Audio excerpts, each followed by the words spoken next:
It doesn't look like I'm going to be fighting with this thing this time. Oh, try and wiggle it. I'm not touching this thing. Are you? Go ahead. Yeah, it's firm. Whoa. I tightened her up for you. Thank you. I could hear it. And there's a couple points in the episode where I can hear myself. Yeah. Like,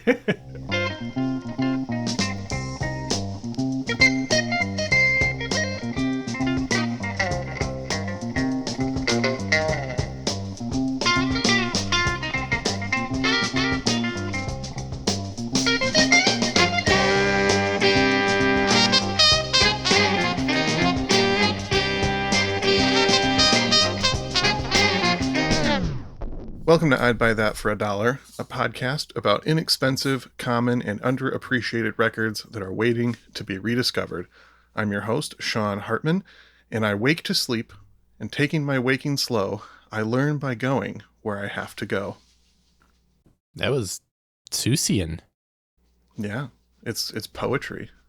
You guys ever just like read poetry? No. You guys ever just like read a fucking book? No. yeah. That's why we like music, because it doesn't involve reading. I don't even like movies with subtitles. You mean I have to read? Well, I'm co-host Jeremy Ruggles, and I am co-investing in a new business. 100% organic counterweights for marine vessels. We're going to call them Yacht Rocks.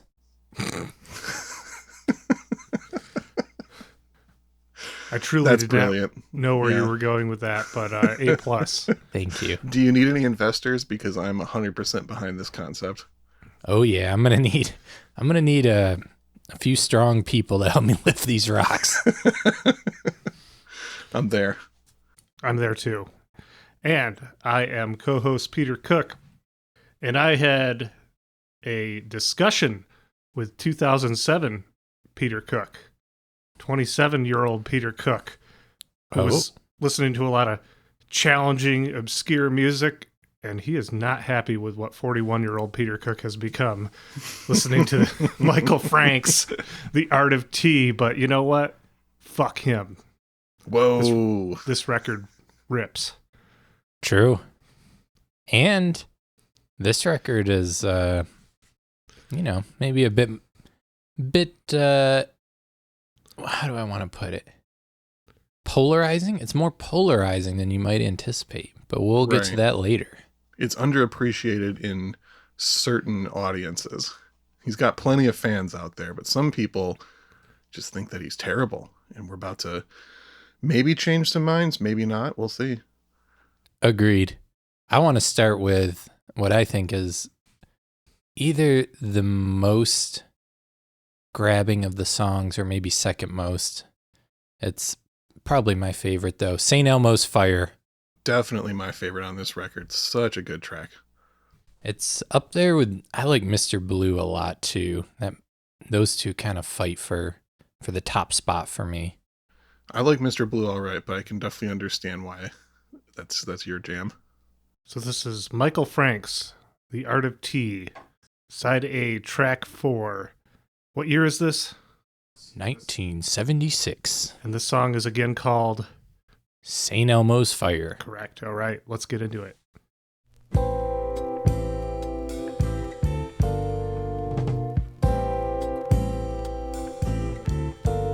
When I start to care, then I find there is no one there, but I think of you, and I know we are something new. We get high and high, crazy blue, like St. Elmo's fire, love so sharp and flat that it's hard to know just where you're at. But now I know I want you, I want you to be my woman. Now I know I want you, I want you to be my woman. Got the When the moon's full, I howl at it, but it's mostly fake. I'm in love with the love we make.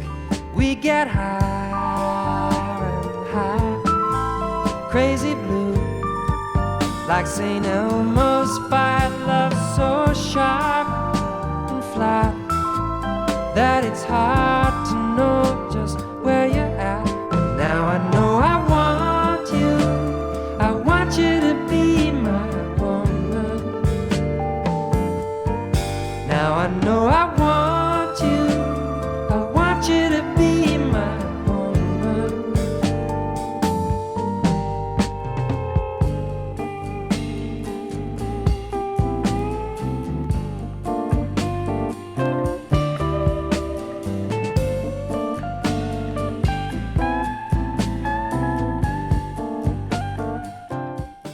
Damn, that is some smooth, soulful sound right there. Smooth, soulful, jazzy. Yeah. Does it remind you of any I'd Buy That alum? I was trying to think of who his voice reminds me of, and I haven't been able to pinpoint it yet. Who did you have in mind? Maybe a little Kenny Rankin? Little Kenny Rankin. Sort of the voice, because they're both soft, but more so the like overall thing going on. That and the Kenny Loggins that we did, I thought was in a similar vein. Yeah, that one has a really similar mix of folk and jazz. And I think Joe Sample's keyboards on this record remind me a lot of Bob James. So there's some definite similarities on those albums. An artist that we have not covered yet, but I'm sure we will at some point, that the voice reminds me a little bit of is Al Stewart. Okay. Year of the Cat. Yeah. I could see that, I guess. That's not what came to mind for me, but I could see it. It could also just be that period, that era, production, and... Yeah, I think that would have been around the same time. Yeah, like almost pretty close. Yeah. But yeah, this is... I wasn't really familiar with this album going in, but I was familiar with Michael Frank's. Sean, I think that his album Sleeping Gypsy is one that we found doing the record project when we worked at the record store together about 10 years ago. That very well could be. I don't remember that record specifically during all of that. What got me into Michael Frank's was actually just a few years ago, shortly after quitting the record store and doing some in-person appointment-only record sales out of my garage in Kalamazoo. Someone came out and was buying records and just bought a whole bunch of Michael Frank's and was really stoked about it. And everything else he bought I was familiar with, so I kind of made a mental note that I had to check it out. And, you know, I still have very mixed feelings about Michael Frank's, because some of those songs, like St. Elmo's Fire, are just incredible. Like, top-tier, smooth jazz. And then some of the songs are just so gratingly goofy and cheesy that I just can't do it. It like makes me angry listening to some of them. Yeah, some of the raunch on some of them is like too much. Yeah, there's some dated language on some of the stuff too. There's some dated language, and also so much of this just sounds like the perspective of someone who's never had a real challenge in his entire life. Like, it just sounds like too nice, too sterile, like coming from a place of happiness and like easy living that I can't fully understand, and kind of like makes me mad to listen to sometimes. I don't know if I'm the only one that had these thoughts. That Michael Frank's privilege. Yeah, exactly. I mean, you're not wrong. I guess I could jump right in here and say that he was born in La Jolla, California. Did you happen to look up any other notable people from that place? No, but I know like Mitt Romney and his car elevator is in La Jolla, and there's like a bunch of famous actors and sports people with giant mansions in La Jolla. It's a very well-off area. Yeah, I looked it up. It's like a average income of about $200,000. Yeah, Mitt Romney's $12 million vacation home is there. It was also the boyhood home of Tucker Carlson. Yeah, it's... Yeah. Like, San Diego is a wealthy city, and it is like the separated wealthy area off of San Diego. Yeah, exactly. Did you ever visit there when you lived in San Diego? Yeah, they have, this is kind of hilarious. They have something called the Children's Pool in La Jolla, which is, they built this little cove so that the rich people's kids could swim in the ocean and not have the waves hit them. And naturally, it was the perfect environment for seals having babies and their young ones. So these protected seals moved into the children's pool, and now it's just like where you go to watch seals because nobody's allowed down there because they're protected. Wow. I love that. So, Yeah, so me too. yeah. So Michael Franks is somebody who grew up not having to deal with the adverse conditions of a lake or of an ocean. Yeah, that feels like a good metaphor there. Yeah. Yeah. And All right, you tell people when he was born, and then I'll tell you what other celebrity was born on that day. Oh, September 18th, 1944. The same birthday, not the same year, as Jason Sudeikis. Oh, Ted Lasso. Yep. There you go. All right, continue the bio. I'm sure that reference won't date itself as time goes on. Yeah, people listening in 2048 They're going to be like, oh, yes, that classic television program, Ted Lasso. Well, I feel like it's fitting, though, because Ted Lasso is kind of the modern archetypal dad character, and we're talking about the, archetypal smooth jazz dad. So there's some comparisons. It makes sense. Wow, you've really thought about this. Yeah. Yeah. Huh. All right. Well, Michael Franks, as mentioned, born in 1944. He was the oldest of 3 siblings. He had 2 younger sisters. And his musical journey began at age 14 when he bought a $30 guitar from a department store. And the guitar included with it was 6 private lessons. And those 6 private lessons were the entirety of Michael Franks's music education. He was self-taught after that point. Yeah, I was very surprised to learn that. I did not think that this was a self-taught guy. I figured it was a music school guy, but yeah, there's a level of just full of surprises. sophistication, that doesn't feel self-taught. Yeah, it's not exactly like thrashing about punk or something. Yeah, or even people who are self-taught that make complex music. It's often very idiosyncratic, and like this falls in line with like jazz vibes. Yeah. Which you nowadays at least imagine as like people who've gone through a lot of training. Yeah. His teacher was really into major 7th chords. Yeah. Like, we only got 6 lessons, son. Here's the major 7 chords. So in high school, he began strumming and singing some folk rock. And he also began getting down with Michigan native poet Theodore Rutke. Mm-hmm. That's who I quoted for my intro. Oh, okay. So he's from Saginaw, Michigan. And that informed his later lyrical sophistication. He started using kind of near rhymes and using like shifting meters within the lines. So it inspired him to be less straight ahead when it comes to lyrical content.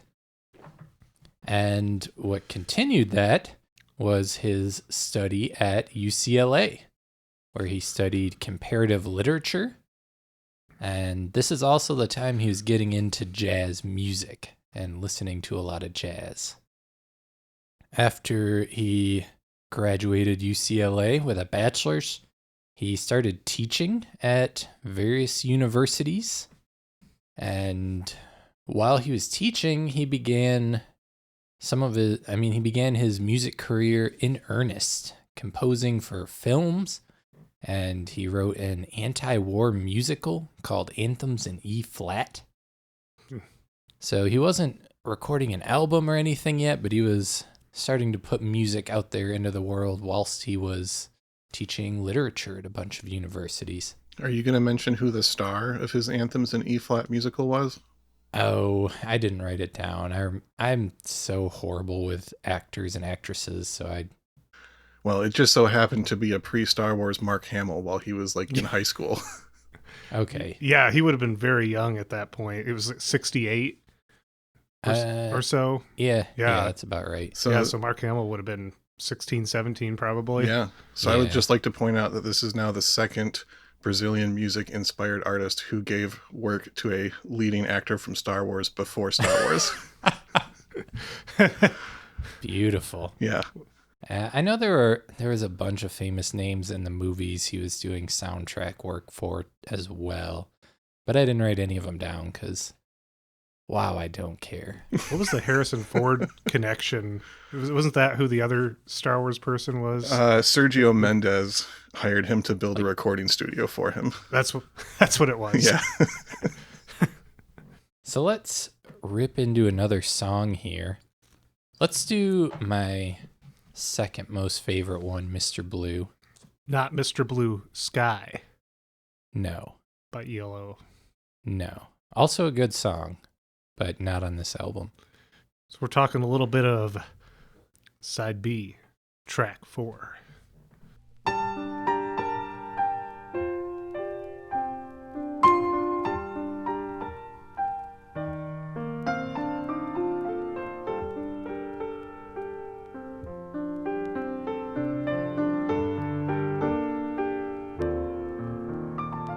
We touched like watercolor fawns in landscapes painted by Cezanne, like lovers floating, painted by Chagall.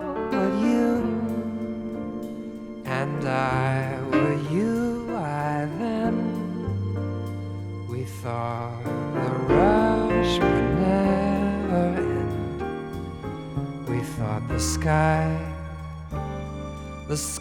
would never fall. We lived, we loved, we laughed, we cried. We'll never die. And now I think of you and I change right into Mr. Blue.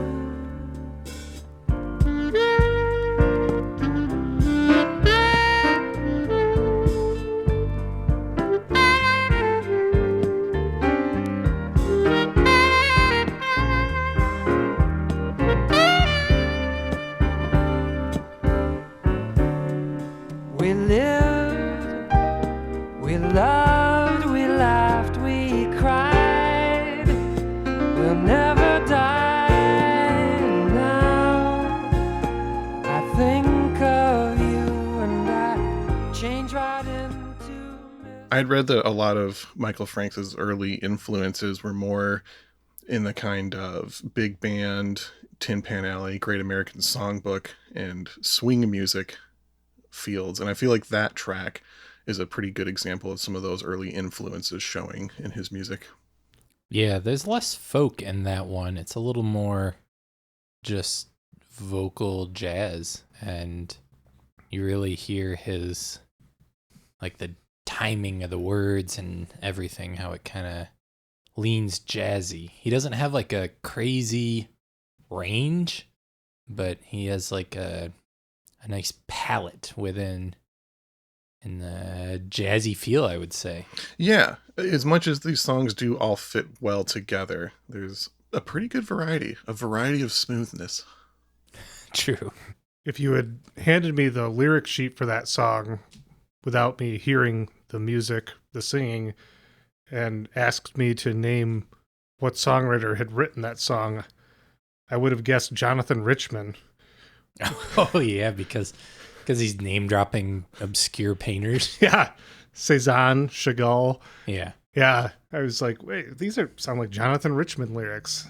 Yeah, there's definitely, I mean, they're both kind of booky, big word, smart guy lyrics. So Yeah, if he had just spelled girlfriend funny in there, then it would have been the exact same thing.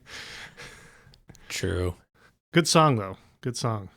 Yeah, nice and mellow. Well, it's kind of a little bit like the his label head of Reprise Records, Mr. Frank Sinatra. True. This was a Reprise Records release. Oh, that was all those R's in a row for you. But let's not skip his secret first album. Michael Franks released his eponymous first record in 1973. And it's kind of a lost album in a way, because it was put out on the Brute record label, which it turns out after looking it up is in fact the budget cologne company. They had a label for a few years. Oh, I just thought it was Frank's more honest label. No, it's like the cologne company, and I was looking through some of their releases and I hadn't heard of like any of the people putting stuff out on that label. So Interesting. There's a few names. There's like a Swamp Dog 45, Wayne Fontana and the Mindbenders. Yeah, I don't know what that is. There's also a Sonny Terry and Brownie McGee 7-inch, which is also part of Michael Franks' early story. Did you catch that? Yeah, they made a song of his. Or they recorded a song. He wrote a few songs for them, and then he's on one of their records playing guitar and banjo. Oh, I didn't know he played on their record. Yeah, I don't think like all the tracks, but like a few of them. So yeah, he like was kind of tight with those guys somehow. Nice. Well, not a ton of those were pressed, and I think it's like a valuable record now. If you get the original, though it was re-released a decade later under the name Previously Unavailable. Clever. But it was just a re-release of that first album. Yeah, you imagine all the diehard Michael Franks are like, man, what a ripoff. I already have this one. Yeah. Diluting the value of my Michael Franks record. Yeah. I'm sure that was said a lot. Yeah. So he, got some attention and was signed to Warner Brothers. And that's how he ended up on the Reprise label. Subsidiary. A subsidiary of Warner Bros. And a bunch of his records after this all came out on Warner Bros. Proper. Hmm. So I had read a little story of his audition for Warner Brothers. He was working on a soundtrack to a film that I'm assuming Warner Brothers was releasing. So there was executives on the set, and he wanted to audition but didn't have a demo on him. So he just like straight up played them a few songs on the set of this movie. And he said he started out by playing some of his more normal songs, thinking those would be the ones that they wanted. But then once he played Eggplant and Popsicle Toes, the executives were like, hell yeah, we're going to sign you. Those were literally the songs that got him the record deal. Wow. Yeah, I noticed that, Popsicle Toes is like the closest to a hit. It was like a minor hit, and I noticed you did not include that one in the songs we're going to be hearing today. Yeah, it's the only song of his that broke the Billboard 100. Yeah. It was number... I think 43. 43, Yeah. On the charts. But I don't like that song. I'm going to play Eggplant last just because we play less of the last song, and I don't want to subject people to too much of it. To the entirety of Eggplant. Yeah, but they need to know what they're getting into with this record. Yeah, it would be dishonest if right. we didn't. Yeah. We got to give them the total Franks package here. I will say the song Eggplant sent me into a bit of an internet rabbit hole trying to track down the origins of the eggplant emoji, which is parallelly used for innuendo in the exact same way Michael Franks is using it for innuendo in this song. Yeah. So I was like, is there some through line or connection there? Is Michael Franks getting royalties off of this emoji? What's going on? But what I came to learn is that the eggplant emoji originated in Japan, where it is the only reason it was in their emoji set is that it's considered lucky in Japan to dream of Mount Fuji, a falcon, and an eggplant on the first night of the new year. Wow. So apparently that's a big enough thing that people wanted to, have an eggplant emoji to include to talk about this superstition. I'm glad to know that there's a valid reason for that emoji existing. Well, yeah, they made it for that, and then Google was like, hey, Japanese telecoms, we want to do emojis. Can we just use like your set of emojis? And they're like, yeah, cool, give us a bunch of money. Yeah. And then, when Americans see the eggplant one, it just becomes a sexual thing. Yeah. Yeah. We elevated it, I would say. Yeah. Elevate the eggplant. Yeah. And I could not find a through line back to Michael Franks from there. I'm like, did he just was he the first? And perhaps, it bubbled back up later or something. But a little more research takes us back to Mesopotamia. I'm starting to think we're getting into a 99% invisible episode here or something. I'll wrap it up quick here, but there's, evidence going back to Mesopotamia of people using gardens and fruit as innuendo for various sexual things.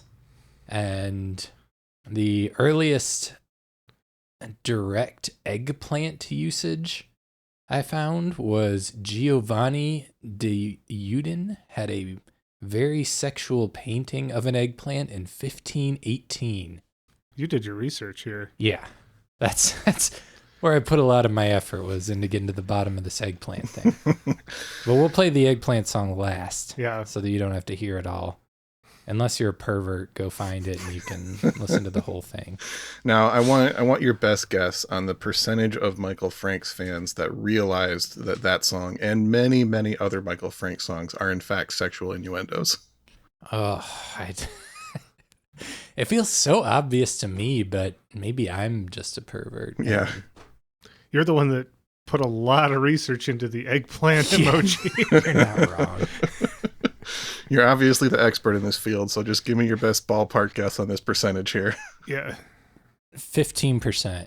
15%, understand? That makes sense. And now, Jeremy, you and all of our listeners have an interesting talking point to bring up when the conversation is at a lull. Yeah, you'll be cool at parties with that. Well, another huge thing with this record, dude gets signed to Warner Brothers, and they're like, hey, why don't you just have access to all our big guns? Yeah. How about we just give you the best of the best for studio players? Yeah. So, do you want to name some names, Sean? You want me to go down the list? Well, first, I'd just like to remind people of my active theory that if there are more than one member of the Crusaders on a record, it cannot be bad. And there's what, 3 Crusaders on this album? So yeah, it might have been all 3 of the Crusaders at the point that this was made. Yeah, and the drummer from the Crusaders, I feel like, didn't do nearly as much session work as the other guys. So we got Joe Sample on keyboards, Larry Carlton on guitar, and Wilton Felder on bass. It's practically the same backing band that you hear on like half of Steely Dan's songs. Yeah, and a lot of other music too, really. Yeah. Yeah, so it has the Crusaders as kind of the core. Then for saxophone, you have both Michael Brecker and David Sanborn, 2 like iconic sax players. Easily the 2 most iconic guys for smooth jazz of this era. Yeah. I put together, instead of trying to name a list of, everything Michael Brecker was on, these are people that Michael Brecker was on their album in the year this was released, 1976. So just in that year, he's on Elton John, Laura Nyro, George Benson, James Taylor, Don Cherry, Ringo Starr, Bette Midler, and others. And honestly, if you combine each of those artists you just named, you'd probably come up with Michael Franks. What? That list of artists if you just combined named. all their music. Yeah, like all of those different He's things you saying- named, kind of Michael Franks is like the middle point of that. I see where you're going there. Yeah. Okay, yeah. Getting too far ahead of you, I'm sorry. Take about 10% off the top. Yeah, there we go. David Sanborn's on everything as well. He was on Bowie Records, Carly Simon, Bob James, The Boss, Aretha Franklin, so on, so on, so on. Forever and ever and ever. You also got Larry Bunker on vibraphone. He did a lot of stuff with Bill Evans Trio. Also jammed with Tim Buckley, Stan Getz, Natalie Cole, Kenny Rogers, Donna Summer. Another huge name that's been all over the place. On drums, John Guerin, who played with Joni Mitchell, someone Sean really digs, J.D. Souther, Mm-hmm. Joan Baez, Graham Parsons, who Peter really digs, Oh, yeah. and me, and Sean probably. Sarah Vaughan, and I'd buy that alum Melanie. He was also on a couple Kenny Rankin records. He was on Like Oh. a Seed. Oh, sick. Yeah. And finally, you got Jerry Steinholtz on congos. You know, he just played with people like Diana Ross and Gladys Knight and, just a few, famous people. And for the beautiful picture of Michael Franks on the album cover here, Yeah. sitting cross-legged, looking super normie-core, that was done by Ed Thrasher, Oh, yeah. who did a lot of iconic album covers. He worked with Jimi Hendrix, the Doobie Brothers, Van Morrison, Grateful Dead, the Beach Boys. So it was star-studded affair, this thing. Star-studded affair to make the art of tea. So let me launch us into yet another jam. I want to do I Don't Know Why I'm So Happy I'm Sad, because that's a title of a song that Jeremy's going to pick. Yeah. Sounds like a song that you would write. Yeah, maybe that one. And like if he had a song called Mr. Blue on here, you'd probably pick that one. Yeah, and I did. I picked them both. If you had a song about an eggplant, Yeah. probably do a ton of research about that. Yeah. A song about getting high. Yeah. Yeah. All right. Well, here is I Don't Know Why I'm So Happy I'm Sad.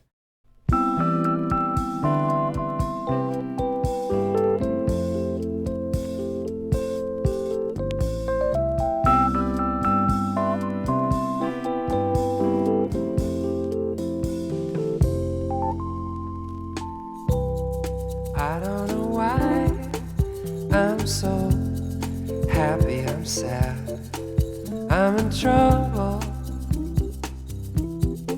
seeing double. I have been hurting for someone so long. Is it you? Is it you?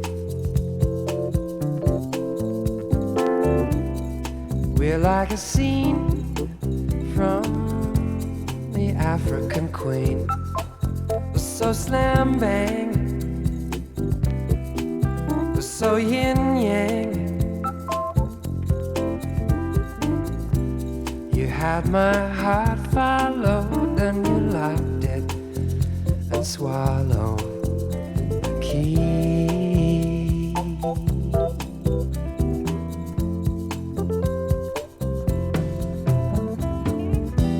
I came unglued the night I met you. I felt my life divide by two.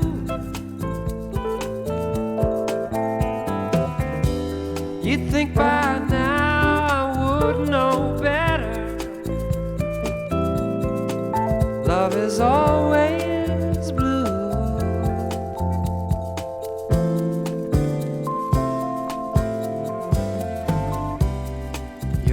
laissez-faire and your long chestnut hair drive me crazy.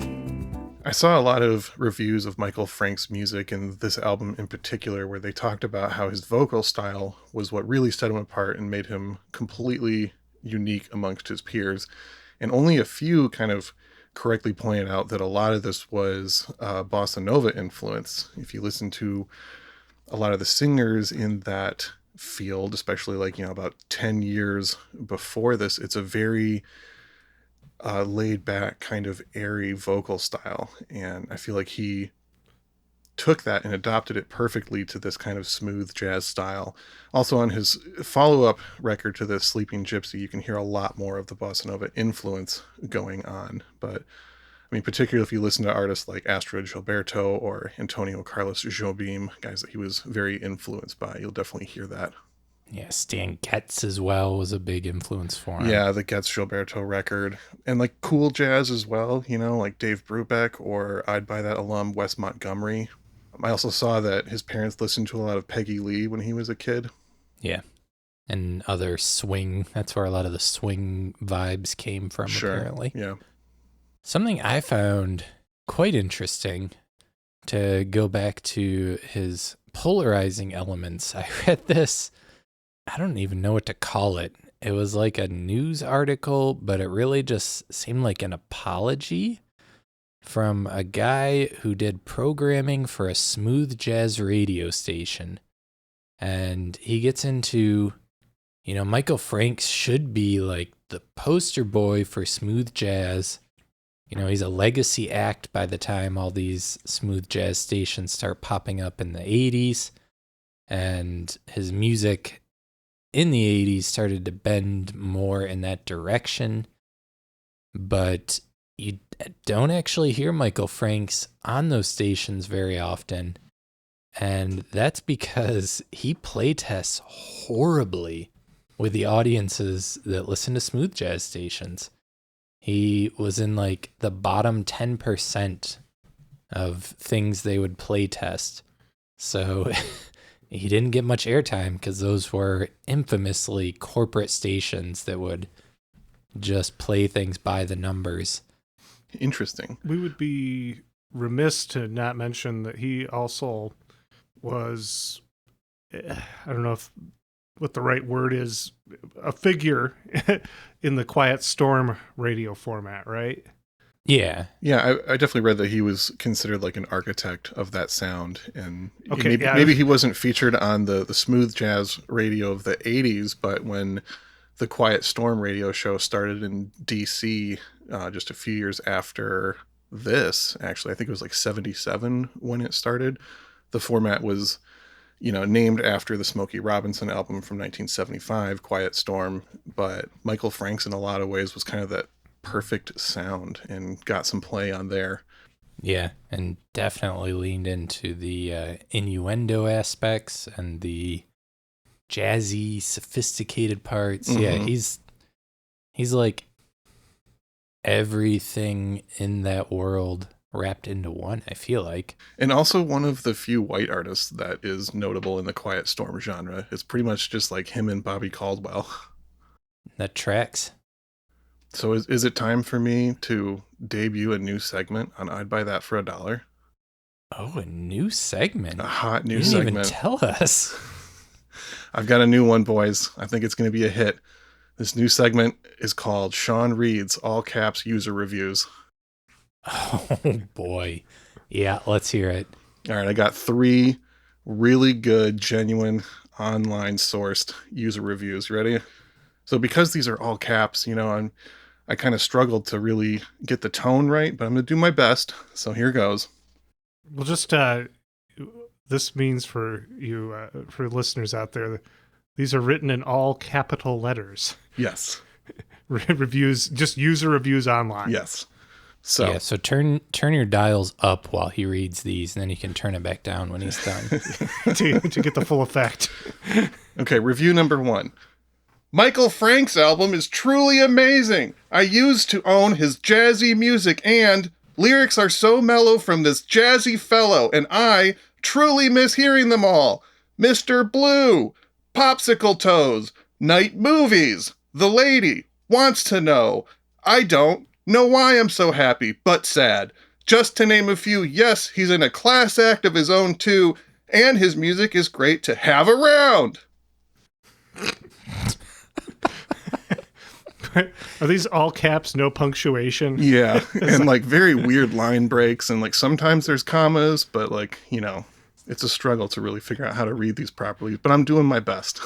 Oh, that one, you represented that perfectly. Cool. Because I did see that one beforehand. Nice. You did show us these reviews, you just didn't tell us. All right, well, these next two you guys haven't seen, so get ready. Okay. All right. Now, this is a very hot, jazzy classic hit from another great jazz recording artist, Michael Franks with Eggplant. I do believe it was the late 70s, because I love music, great music to my ears. Wow. There you go. That person had no idea what Eggplant's about. I guess we could also call this segment me doing like a David Lynch from Twin Peaks impersonation, reading user reviews. That is what that sounded like. All right, so this next one already breaks the format slightly because only a few of the words are in all caps, but I feel like it still counts. There's also a lot of words where the first letter is capitalized, and I don't know why. And anytime there's the word for or two, they are using the number instead of the word. Also, the word someone is spelled S-O-M-E, number one. Just so you guys can get like a good visual idea of what this is like. Was this review written before April 21st, 2016?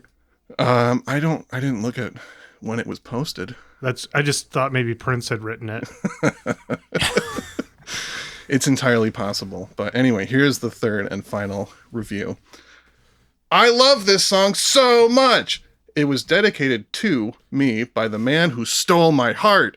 For someone who can throw a smile on a face drenched in tears and make it look real. This song and the memories it brings to my soul always produces a genuine and long-lasting smile in and on me. I love you to the moon and back, and I apologize for doing you wrong, for lying to you and hurting all of us. I don't know. I feel like I just read something or heard something that was way too private. Yeah, that had a confessional vibe mixed in. You're not wrong, but they did post it as a public review, so here it is. They wanted this to be read. I must say, phenomenally performed, especially on that last one, Sean. Thank you. I think this is going to be a new hit segment. I'm very excited about it. Yeah. Yeah, I like it. A+. All right, cool.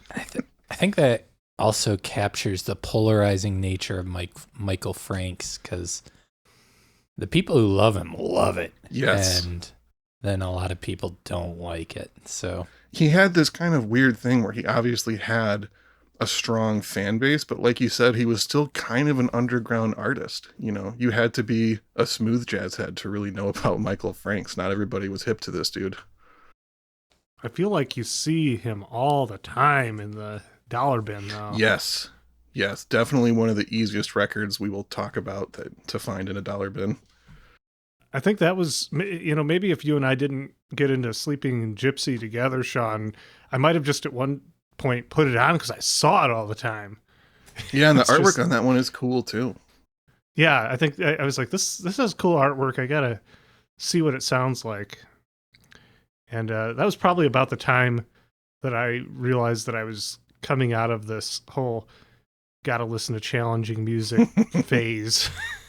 And when stuff like that started to appeal to me. I mean, sometimes it can be challenging to get into smooth stuff. You know, you can have different definitions of what challenging is. Yeah, exactly. Yeah, that's true. That's true. I mean, I'm sure there's a lot of, there's probably even people listening right now that are like, this is crap. Yeah, these guys have finally gone too far.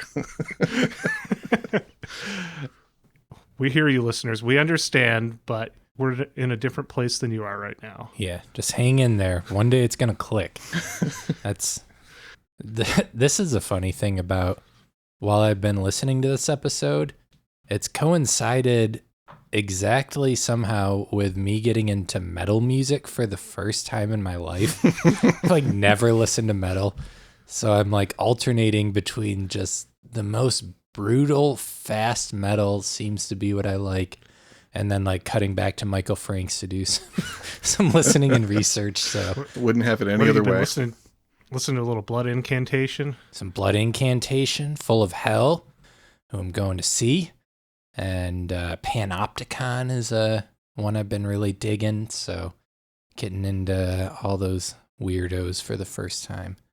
But that's neither here nor there. Are you doing your normal segment, Sean? Yeah, I got You segments gonna for recommend days. some? Yeah. Two things I wanted to point out before that, though. My favorite description of Michael Franks that I read today was one review described him as a dorky Casanova with a Norton anthology under one arm, Oh wow, that's spot on. which I thought was absolutely beautiful. But then tied with that, we've talked a lot about these kind of witty, ironic, goofy lyrics. Did you guys think about how his narrative in lyrics is actually very similar to a lot of country music? I mean, I could see that. It's sort of like the folk sort of structure. Yeah, it's got that cleverness and that like wordplay that you hear from some folk and country artists. Yeah. Yeah. Yeah. Anyways, similar records that you can find on the cheap. There's a lot of artists we've talked about that are similar to this, and as we've mentioned, there's the Smokey Robinson Quiet Storm record from 1975. We talked about one of the follow-up records that he did to that on a previous episode. Another record that Jeremy did a while ago, Roberta Flack's Feel Like Making Love from 1975, I feel like has some that's a good interesting one. comparisons, especially because Roberta had a little bit of that folk and pop influence mixed in there as well. Yeah, and that sophisticated jazziness, and Exactly. this is when she sings a little softer on. Exactly. Kenny Rankin, who we've mentioned, specifically his 1977 album, the Kenny Rankin album. The earlier stuff is a little more psych folk, and then he gets like more pop and more string laden as he goes on. And that album particularly, I think, is a really good comparison to the sounds you're hearing on here. And finally, an artist that we covered on the very first episode that I love to bring up as much as I can, Jimmy Spheris. His last record that is commercially available, Ports of the Heart from 1976, is actually quite similar to this. It goes more in that yacht rock pop, further away from the kind of weird Renaissance psychedelic stuff he was doing. And I feel like if he'd have lived longer, he could have potentially been a Quiet Storm star. I recently watched one of his sister's documentaries. I watched The Decline of Western Civilization Part 3, which is the gutter punk, crust punk. Oh, I haven't seen that one yet. You can just watch it on YouTube. It's so strange now that I have like the Jimmy Spheris connection. Yeah. it was already weird enough that she was the Wayne's World director. Yeah. And now there's the Jimmy Spheris factor. Interesting. It's worth a watch, if you feel like going into that world for an hour and a half. Wow, we are so deep in the weeds right now. Well, that's, I should say Michael Franks went on to record like 16 or 17 more studio albums. And as recently as 2018. I saw that. Yeah. Yeah, and he's still playing out a bit. So he's still with us, still kicking. If you're out on the West Coast, you can probably catch him at some point if you watch. And yeah, check out Michael Franks when you find him. And yeah, you will find him. You will. And he's a very consistent artist. Like if this is something that appeals to you, the next few records he put out are very similar. The closer you get into the 80s, he gets a little more electronic, but even then it's really interesting and there's always some good songs. Yeah, the lyricism remains strong. The production in some of the 80s stuff is like a little too much for me still yet, but you guys keep walking me hand in hand down that smooth jazz aisles, and who knows, it might be my favorite stuff soon. Yeah, before you know it, you're going to be bopping to Passion Fruit from 1983. Oh boy. Yeah, you'll be rotating between the History of the Human Race by Blood Incantation. Is it the Hidden History of the Human Race? Yeah, one of the I two. don't- Something similar to that. The one with the alien on the cover. Yeah, that's been used by a bunch of people too. Like they are not the first band to use that for the album cover. Yeah. So it's been throwing people off when I posted it. They're like, "Wait a minute." So anyway, back into the weeds we go. Yeah. Wow. Let's wrap it up.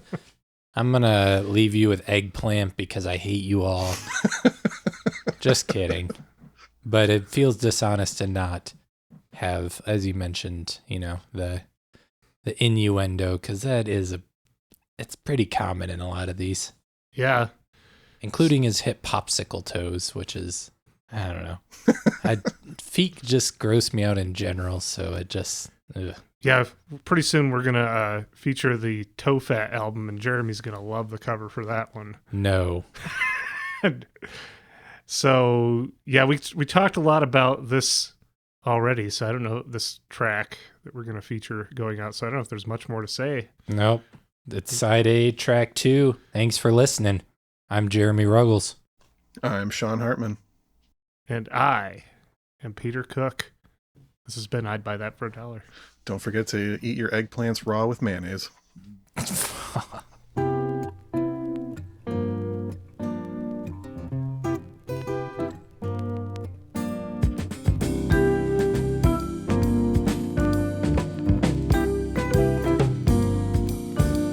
Whenever I explore the land of yin, I always take one on the chin.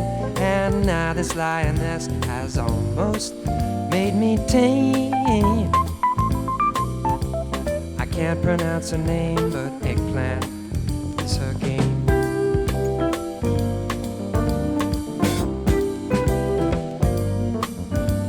The lady sticks to me like white on rice. She never cooks the same way twice.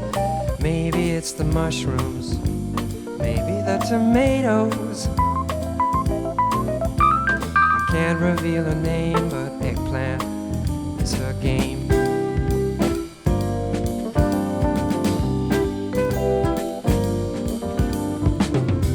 When my baby cooks her eggplant,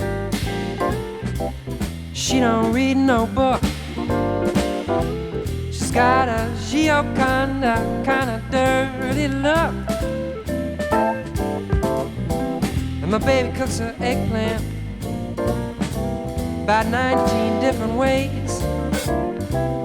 Sometimes I just have it raw with mayonnaise.